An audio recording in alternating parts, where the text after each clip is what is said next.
bongkaran pagar laut di Banten yang dirobohkan oleh atau dibongkar oleh pasukan TNI Angkatan Laut bekerja sama dengan para nelayan. Dan menurut Komandan Pangkalan TNI AL yang memimpin pembongkaran itu, ini merupakan instruksi langsung Presiden Prabowo ke Kepala Staf TNI Angkatan Laut. Akhirnya pola pengambilan keputusan mulai terbaca, yaitu bahwa semua isu kontroversial yang jadi viral itu harus Presiden Prabowo sendiri yang memberi instruksi. Kan ini menunjukkan bahwa koordinasi di dalam Kementerian Teknis tidak berjalan tuh. Udah beberapa lama isu tentang pagar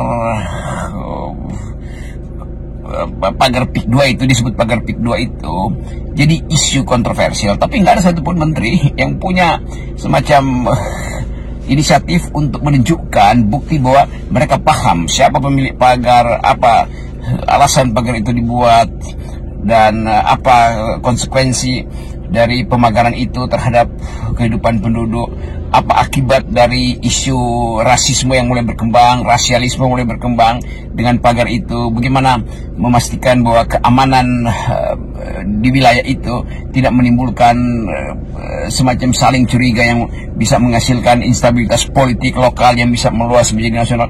Jadi terlihat bahwa ini kabinet tidak punya semacam pembagian tugas yang jernih itu atau inisiatif dari para menteri itu. Beberapa menteri bahkan mengelak untuk masuk dalam kontroversi. Jadi kalau kemudian Pak Prabowo mengambil alih isu itu dan memerintahkan TNI Angkatan Laut untuk membongkar pagar itu menanda bahwa ada yang betul-betul tidak berjalan. Jadi hal yang sifatnya teknis yang bisa diselesaikan oleh Kementerian Teknis akhirnya harus diambil alih oleh Presiden Prabowo. Nah, sekali lagi kita mau lihat bagaimana pola penyelesaian kasus-kasus pertanahan, konflik agraria, perampasan lahan penduduk, dan itu semua akan membebani Presiden Prabowo yang berupaya untuk memperoleh dukungan internasional karena kebutuhan utang luar negeri. Jadi kelihatannya fokus Presiden akan terpecah.